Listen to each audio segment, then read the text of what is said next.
how does blogging work?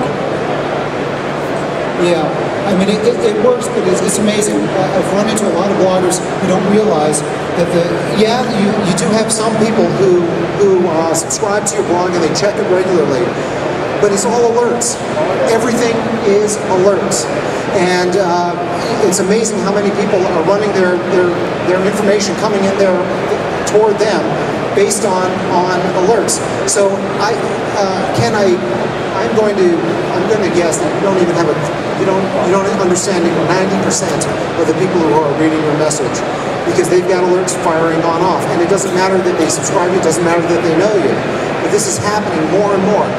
I had a hard time getting my own company around the blogging concept until I saw all these other blogs firing off on my alerts. So, my gosh, it's a huge opportunity. Not only that, blogging, in my opinion, is the basic platform for most social media activities, because you control it.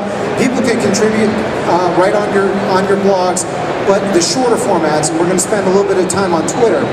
Twitter, there is no, at 140 characters, there's no ability for anybody to create a worthwhile, in-depth message. It's just, you don't have the freedom. But Twitter's pointing to your blog is absolutely a fantastic combination. Easy to use, easy to track, very updatable. My company, we are a blogger for Graphic Arts Monthly, so that's what we have. But you know, there's many different blogging resources.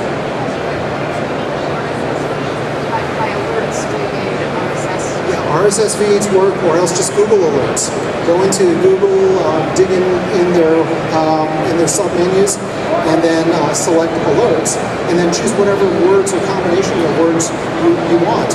And then all of that information comes to you. Now, what you might do is start off with very frequent updates, but then you might want to back down your updates to once a day. And that's good. And also, since my company is taking on social media activities for a lot of our clients, we first started spending so much time scouring the web for useful information to send. Now it all comes our way, and sharing. I mean, it's a beautiful, beautiful way to drive business and to get work coming your way. Hello, Michael. You honor me. Next, Twitter. Anyone doing Twitter here? Okay. How do you, Michael? I follow you. How's it working for you? Any feedback? Yeah. Oh, absolutely. I love reading your tweets, Mike. Okay. Twitter is incredibly versatile, incredibly limited simultaneously. In terms of versatility, it's not really like a social media site. It's more like an abbreviated public relations venue. And the reason why I say that, unlike Facebook, which we're going to get to in a second, or LinkedIn, you don't need two-way reciprocity on Twitter. So it behaves like a push vehicle, but the numbers are exploding with Twitter. Twitter jumped onto the national scene. I mean, it started in November of 2007, so it's under 2 years old.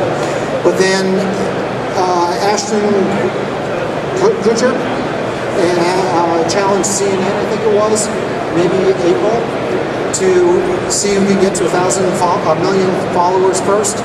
And Ashton won. But then all of a sudden, Twitter's on the landscape. Media started embracing that first. A plane crash happened shortly after that competition. Plane crash in Northern Europe, I think it was Holland maybe. And the people who broke it were not journalists. They were people who were tweeting about that. My wife happens to be a journalist, and one of her co-workers is this guy named Rick Sanchez. Rick Sanchez faithfully tweets his subject, whatever he's talking about, a few minutes before he goes on the air over at CNN, and his ratings have shot through the roof. So my wife said, you might want to check this one out. That's really when we got on it. So here I am, literally 4 or 5 months into this myself, but Twitter has become huge. and there are many business applications as well. But you got to keep understand the tool. It's a micro-blogging tool. 140 characters. There's other unusual rules that can cause problems if they flip you over into a spam account, they cancel your account. There's other things that can happen. So if you start tweeting, you really should pay attention so you don't do any damage to the corporate presence that you are establishing. Again, like blogging, thank God for alerts. Same type of thing. A lot of people use Twitter alert tools, and they set up alerts on whatever words they want. Something fires, and then it comes via your email. And then so there is exposure happening in tremendous ways in this in the Twitter sphere.